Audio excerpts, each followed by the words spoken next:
Alors, bonjour tout le monde, bienvenue en cette première journée de la World Childless Week dédiée à nos histoires. Et je suis vraiment contente d'aller à la rencontre d'une femme exceptionnelle que j'avais eu la chance de rencontrer chez moi. D'ailleurs, elle me l'a rappelé, ça fait déjà 5 ans qu'on s'est rencontrés. Et je vous la présente, elle s'appelle Héloïse Demers-Pinard. Donc, bonjour Héloïse. Bonjour. Donc, j'ai eu envie de faire une entrevue avec Héloïse pour parler de sa création, qui est vraiment super importante. C'est son livre qui s'appelle « C'est pourquoi meurent les jardins ». Donc, vous l'aurez deviné, Héloïse est une poète et elle est aussi une documentariste. Elle a 30 ans, elle est sans enfant.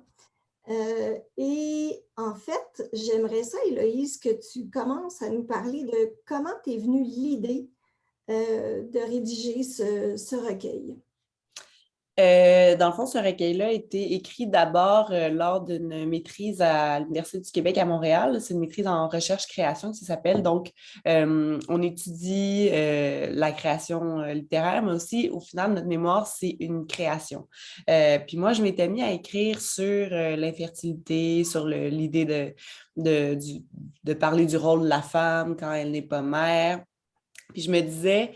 euh, que j'avais comme de la difficulté à écrire sur ce sujet-là parce que, bon, on écrit d'un non-événement, de quelque chose qui n'existe pas, donc c'est très difficile.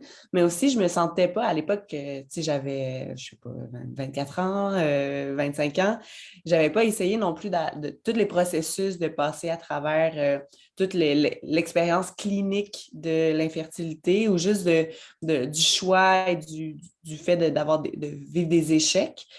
Donc, pour moi, c'était important d'aller chercher aussi de la parole d'autres femmes qui, elles, avaient vécu ces expériences-là pour aller chercher peut-être une légitimité ou juste avoir des discussions autour de ça, puis pouvoir finalement réussir à écrire là-dessus, puis aussi avoir des rencontres, puis faire un livre plus choral, avec plusieurs voix qui parlent de ça. Je trouvais ça plus intéressant pour moi aussi. Oui, puis tu sais, quand tu dis le livre choral, ça me touche parce qu'il y a quelque chose de... Ce qui me touche, en fait, c'est de prendre la parole de plein de femmes sans enfants et de la mettre ensemble comme dans une chorale. C'est ça, le mot chorale, c'est chanter ensemble.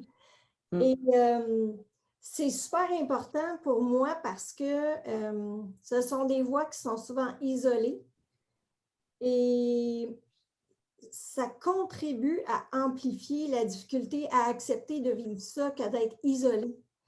Et là, je trouve que ce geste que tu as posé de nous regrouper dans ton livre, ben, ça aide à faire qu'on se sente moins seul, en fait.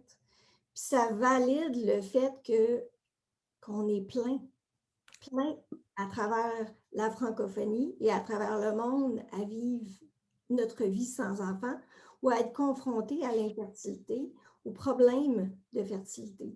Donc, j'ai envie que tu ne sous-estimes pas le travail que tu as fait parce que c'est vraiment important.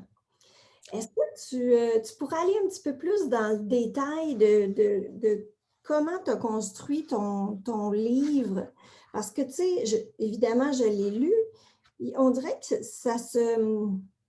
c'est comme une genre de courte pointe de témoignage mêlée à de la poésie. Est-ce que ce serait une manière exacte de le décrire? C'est toi l'auteur, donc... Oui, ben, je trouve que c'est une belle façon de le dire. Je n'avais pas pensé à ça, mais oui, la courte pointe, il y a quelque chose de bien. Puis dans le fond, pour aller en détail, c'est un livre de poésie, en effet. Donc, il y a une suite poétique qui est la mienne, mais aussi, il faut savoir que il y a beaucoup d'écriture qui a été faite en résonance avec les rencontres justement que j'ai faites. Donc, c'est pas tout le temps le jeu, c'est pas tout le temps nécessairement moi. C'est un jeu qui est aussi justement choral, là, qui vient beaucoup de la voix des autres femmes. Puis ça, c'est entrecoupé des témoignages qui sont des petits bouts versifiés des rencontres que j'ai eues. Donc, qui vient un peu entrecouper ma suite narrative, puis lui redonner du souffle aussi. Euh, donc, c'est un peu comme ça que ça a été monté. Aussi, quand on ouvre, dans le fond, les témoignages sont toujours à deux. quand on ouvre la page comme ça, c'est toujours les deux qui sont là. Il y a jamais un témoignage qui est seul. Parce que je trouvais ça important aussi d'ouvrir la page puis qu'on aille un moment avec ces femmes-là qui soit simplement avec ces femmes-là.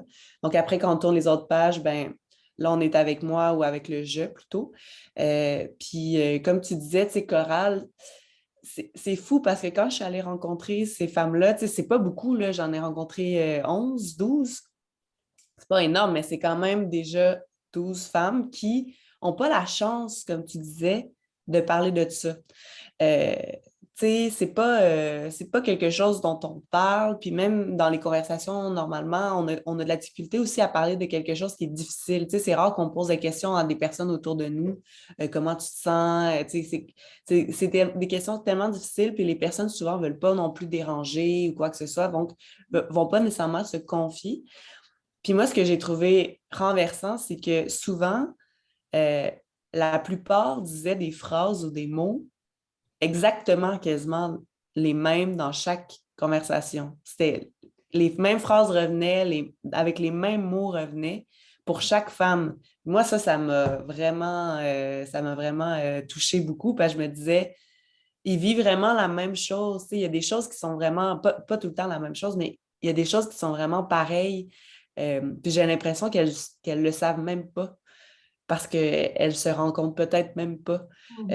Puis c'est fou, tu sais, de moi, je suis témoin de ça, de ce lien-là qu'elles ont entre elles, mais qu'elles ne connaissent même pas. Mhm. Puis ça, je trouvais ça vraiment spécial, vraiment.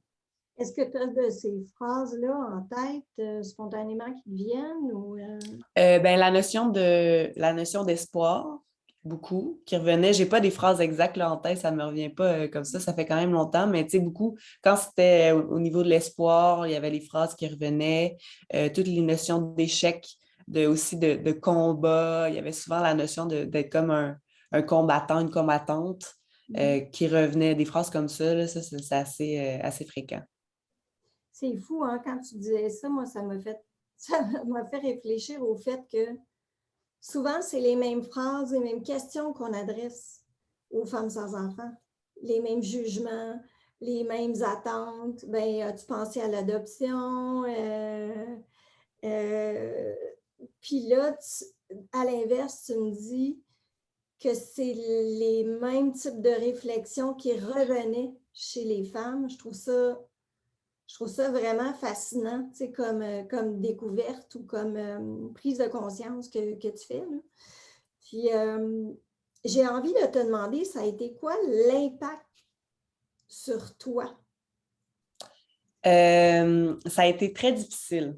Ça a été très difficile. Pour faire une histoire courte, moi, à 22, 23 ans, j'ai appris que j'avais le syndrome des ovaires polykystiques.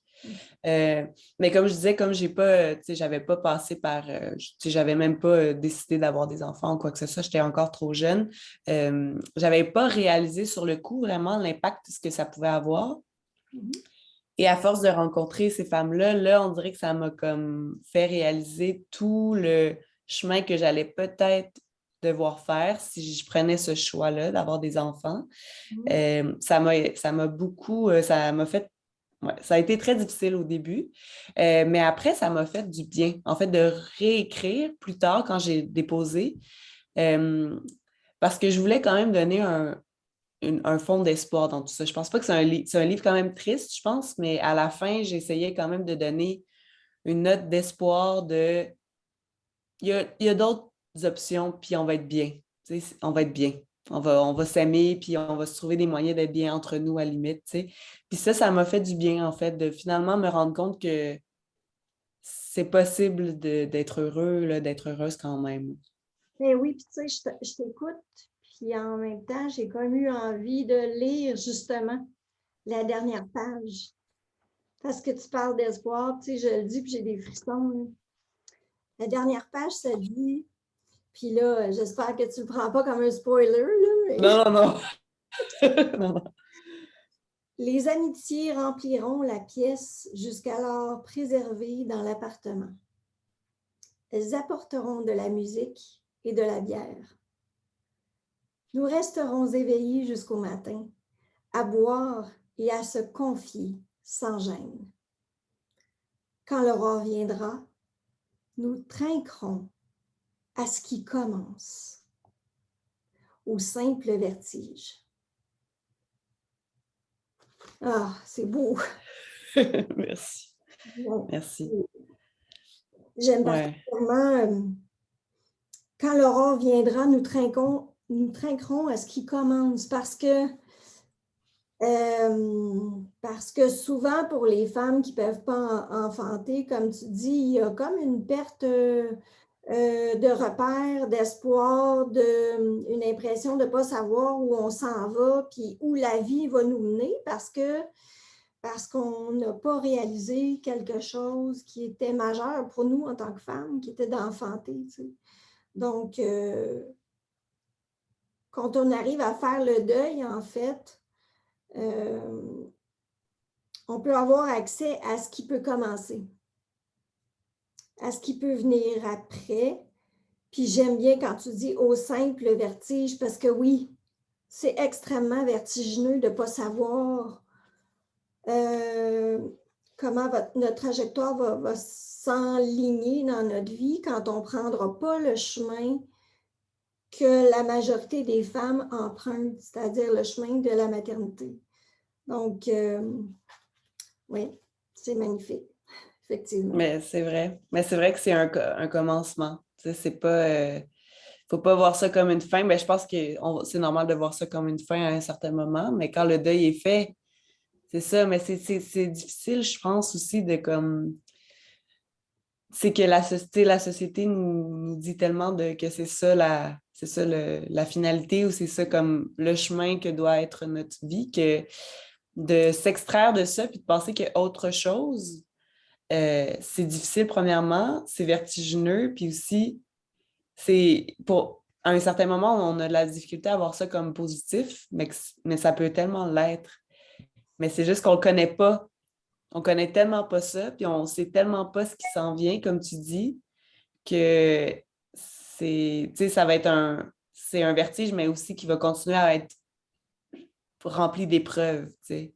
Ce sera pas, même si le deuil est fait, ça va être quand même encore, il va quand même avoir des épreuves pareilles, tu sais, mais je pense qu'il y a quand même du positif qui peut finalement sortir de tout ça, tu sais. Ben oui, mais je veux revenir sur le fait je trouve ça important de dire que la période où on traverse le deuil, c'est aussi important de prendre le temps de la vivre parce que dans la société actuelle, on nous dit souvent par rapport au deuil, ben là, c'est comme le sous-texte, c'est toujours, ben reviens-en, tu devrais passer à autre chose.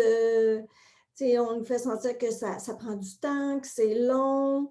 Aussi, je sais qu'il y a des femmes qui ont entendu, ben tu n'as pas eu d'enfant, il n'y a pas eu d'enfant de manière matérielle. Alors, comment ton deuil peut être aussi complexe et long? Mais en fait, c'est qu'elles font le deuil du rêve. Mhm. Et un rêve, ça peut être extrêmement, extrêmement puissant. Et c'est pas parce qu'il n'y a pas d'enfant d'une manière matérielle qu'il n'y a pas de deuil. Tu sais. Oui, Donc, c'est ça. c'est vraiment important. Puis ça, c'est socialement non reconnu encore. Là. Puis ça se peut que le deuil aussi soit pas, comment dire, guéri jamais. Donc, Tu sais, il faut accepter ça aussi. Je pense que ça se peut qu'on vive avec ce deuil-là toute notre vie. Après, ça va être des meilleurs moments que d'autres. Mais tu sais, je pense que le deuil n'empêche pas quand même de voir autre chose éventuellement, mais il va être toujours là peut-être aussi. Tu sais, il y a des deuils que ça se peut qu'ils guérissent jamais. Tu sais, il faut accepter ça aussi, tu sais. je pense que c'est comme, moi, je le vois comme une cicatrice dont il faut prendre soin. Tu sais, ça ne s'efface pas, ça ne disparaît pas, ça s'atténue avec le temps, mais c'est quelque chose qu'on porte sur soi, en soi. Puis, mais c'est possible d'arriver à faire ce deuil-là, mais ça ne veut pas dire d'oublier ou de plus jamais y penser, tu sais, dans la notion de bon, c'est terminé, tu sais, qu'on Ouais, c'est ça. le porte et on ne l'ouvre plus jamais, tu sais. Malheureusement, ça ne marche pas comme ça, tu sais. Mm. Donc, ton livre permet cette plongée-là dans, dans les émotions qui peuvent être plus sombres, difficiles à accepter, des constats, mais effectivement que tu as voulu terminer par une note d'espoir. Donc, en terminant, j'aimerais savoir où peut-on se procurer ton livre? Le livre, dans le fond, est dans toutes les librairies du Québec. Si vous voulez aussi, vous pouvez, en fond, le commander en ligne si jamais dans votre librairie de quartier, il n'est pas là.